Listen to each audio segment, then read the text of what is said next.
2021년 10월 7일 목요일입니다.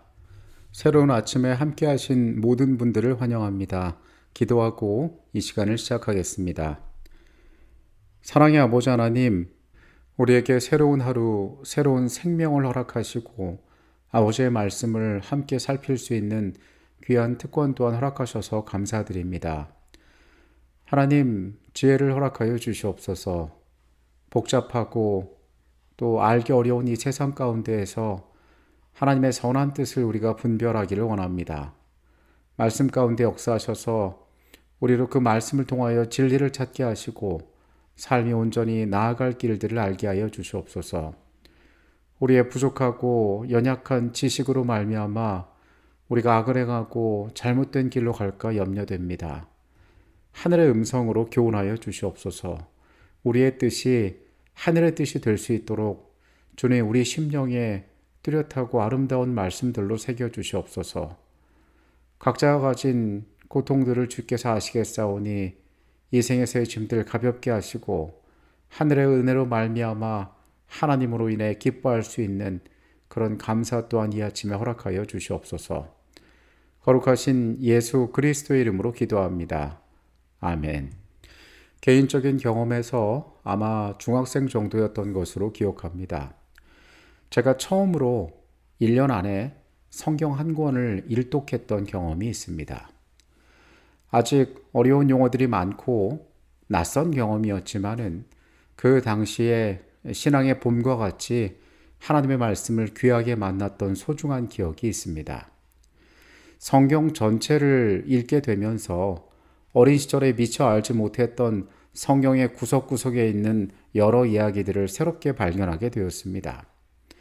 때로 그것들을 통하여 감사하고 기쁜 경험도 있었지만은 때로 어떤 부분에서는 이해할 수 없고 또 그 가운데에서 성경 자체 더 나아가서 하나님의 품성에 대해서 오해하거나 염려하게 되는 부분도 있었습니다. 그것들 중에 대표적인 부분이 이스라엘의 가나안 정복 사건이었습니다. 성경이 말하고 있는 하나님의 품성의 가장 큰 속성은 바로 사랑일 것입니다. 그런데 이 가나안 정복 사업에 있어서 하나님께서는 그 사랑이라는 그분의 속성에 합당하게 행동하지 않으시는 것처럼 보일 때가 있습니다. 이스라엘 민족의 생명이 귀중하다면 그 세계에 하나님께서 지으신 모든 피조물들의 생명이 귀할진데 왜 이방인들에 대해서는 그토록 잔인한 정복을 명하시는가 하는 부분이었습니다. 이스라엘 백성이 정복하는 땅에 들어가서는 그곳 모든 사람들을 죽이되 그곳에 여자나 아이는 물론이고 짐승까지 죽이라고 명하는 모습들을 보게 됩니다. 어린 나이에 말씀을 보던 제게 그것은 꽤나 충격적인 일이었습니다. 그 땅을 정복하고 그곳을 하나님의 백성에게 약속으로 주어진 것으로 이야기하는 것은 이해할 수 있습니다. 그런데 무지하고 알지 못하는 여자와 아이들, 짐승까지도 죽이라고 하나님께서는 명령하셨을까? 이것이 과연 인간 세계에 있는 그 잔인함과 무엇이 다른가 많은 고민이 되었던 때가 있습니다. 겉보기로는 우상숭배의 위험 가운데에서 그들을 구원하기 위하여 그렇게 하셨다라고 이야기하는데 과연 그렇다면 이 사람들에게는 회개할 수 있는 기회와 그리고 하나님께 돌이킬 수 있는 마음들이 전혀 없었을까라는 의문이 들기도 하였습니다. 오늘 우리는 이 불편한 주제와 함께 마주합니다. 과연 하나님께서 어떠한 생각과 판단으로 이것들을 이스라엘 백성들에게 명하셨고 그것이 하나님의 속성과 어떻게 일치되거나 일치되지 않을 수 있는지에 대해서 말씀을 통하여 살펴보도록 하겠습니다. 오늘의 주제는 아모리 족속의 죄입니다. 신명기 2장과 3장에서 모세는 계속해서 이스라엘의 지나온 역사들에 대하여 회고합니다. 그 가운데서 하나님께서 어떻게 은혜로 말미암아 그들을 대항하는 적들을 물리쳤는지에 대해서 이야기합니다. 하나님께서는 그 백성이 신실하게 행하였을 때에 그들에게 승리를 주셨습니다. 때로 상대가 더 나은 무기를 가지고 있거나 육체적으로 더 큰 신체를 가지고 있는 이스라엘에게 불리한 상황 가운데서도 하나님께서는 승리를 주셨습니다.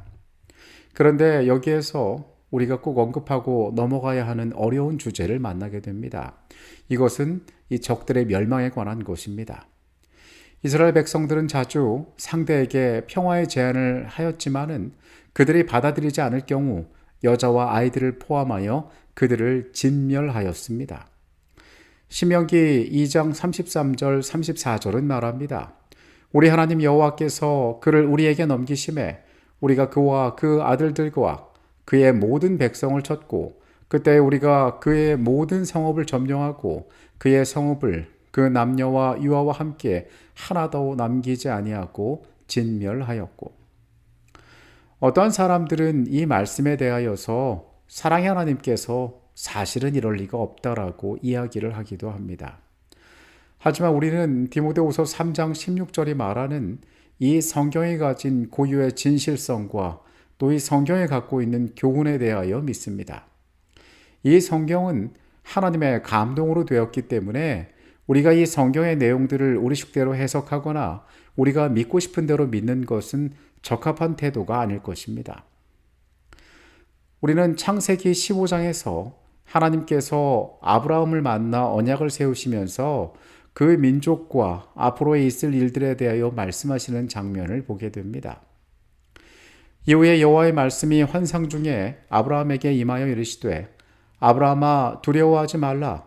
나는 내 방패요 너의 지극히 큰 상급이니라. 아브라함 이르되 주 여호와여 무엇을 내게 주시려 하나이까? 나는 자식이 없사오니 나의 상속자는 이 다메섹 사람 엘리에셀이니이다.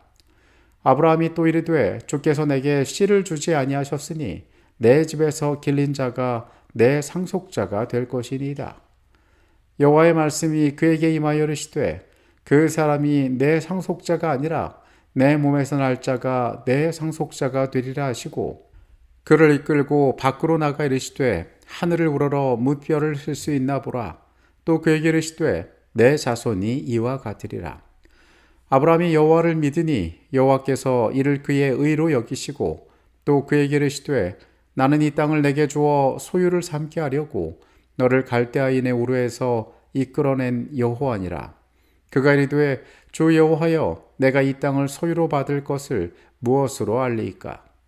여호와께서 그에게 이르시되 나를 위하여 3년 된 암소와 3년 된 암염소와 3년 된 수량과 산비둘기와 집비둘기 새끼를 가져올지니라. 아브라함이 그 모든 것을 가져다가 그 중간을 쪼개고 그 쪼갠 것을 마주 대하여 놓고 그 새는 쪼개지 아니하였으며 솔개가 그 사체 위에 내릴 때에는 아브라함이 쫓았더라. 해질 때에 아브라함에게 깊은 잠이 임하고 큰 흑암과 두려움이 그에게 임하였더니 여호와께서 아브라함에게 이르시되 너는 반드시 알라. 내 자손이 이방에서 객이 되어 그들을 섬기겠고 그들은 400년 동안 내 자손을 괴롭히리니 그들이 섬기는 나라를 내가 징벌할지며 그 후에 내 자손이 큰 재물을 이끌고 나오리라. 너는 장수하다가 평안히 조상에게로 돌아가 장사될 것이요 내 자손은 4대 만에 이 땅으로 돌아오리니 이는 아모리 족속의 죄악이 아직 가득 차지 아니함이니라 하시더라. 5장 16절은 아브라함의 후손들의 운명에 대하여 말하고 있습니다. 그들이 4대 만에 돌아올 것이고 이 과정까지 아모리 족속의 죄악이 아직 차지 않았다라는 표현이 나옵니다.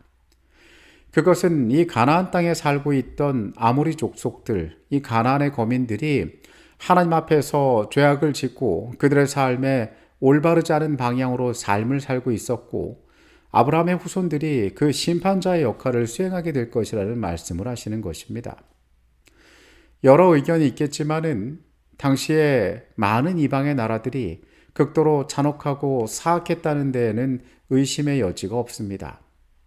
이미 오래전에 그들은 하나님께서 공의로 펼치시는 진노와 형벌을 마주할 수도 있었습니다.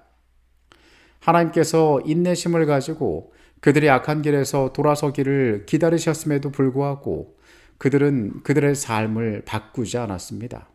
성경이 우리에게 주는 이 얼마간의 빛은 이러한 관점에서 이스라엘 백성들이 가나안의 정복 사업 가운데 이방인들을 진멸했던 사건들을 설명하게 됩니다.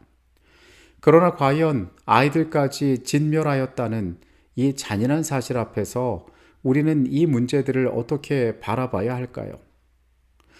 어쩌면 가장 정직한 고백은 우리는 이 모든 일에 대하여 아직 완전히 이해할 수 없다는 말이 될 것입니다. 우리가 바라보는 것은 대단히 제한된 정보를 바탕으로 단편적인 내용만을 보고 있기 때문에 그렇습니다. 이 과정 가운데에서 우리의 삶이 품어야 하는 것이 바로 믿음일 것입니다. 믿음은 때로 이해할 만한, 충분히 우리가 납득할 만한 상황만을 우리에게 허락하지 않습니다. 그것은 우리가 하나님을 신뢰하고 그분이 어떠한 분이신지 경험적으로 아는 가운데에 하나님께서 그러한 일들을 하신 것은 충분한 이유와 목적이 있다는 것을 신뢰하는 것을 의미하는 것입니다. 우리가 가지고 있는 얼마 안 되는 정보를 통하여 하나님의 모든 것들을 우리는 판단할 수 없습니다. 왜냐하면 하나님의 지혜와 생각이 사람의 것보다 훨씬 크고 선명하시기 때문에 그렇습니다. 이 땅의 많은 사람들은 성경에 등장하는 이 사실을 가지고 하나님을 욕하고 비난합니다. 하나님이란 신이 사랑의 신이라고 이야기하지만은 그 자신이 이 땅에 와서 이를 구하겠다고 하셨지만은 그 구원은 대단히 배타적이고 자신의 입맛에 맞는 인간과 다를 바 없는 이기적인 선택을 하는 신이라고 이야기를 하기도 합니다. 이스라엘 민족이 선택받았다는 사실, 그리고 그 민족만을 위하여 그 신이 일한다는 사실은 고대 세계에 각자의 민족이 믿던 각자의 신들과 크게 다르지 않다는 것입니다. 팔레스타인의 여호와는 다른 지역의 신들처럼 그 민족을 위한 신이 되었을 뿐이지 결코 다른 온 세계를 구원할 수 있는 그러한 하나님이 될 수 없다고 주장하는 것입니다. 그러나 우리가 알고 있는 하나님은 결코 그런 분이 아닙니다.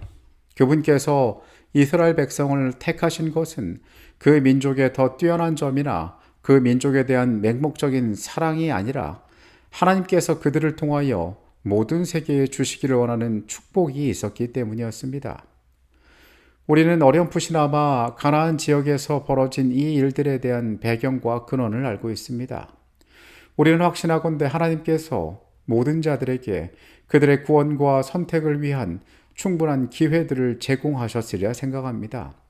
그리고 믿기에 충분한 인내의 시간과 기다림의 기회들을 또 각자의 삶에 제공하셨을 것입니다.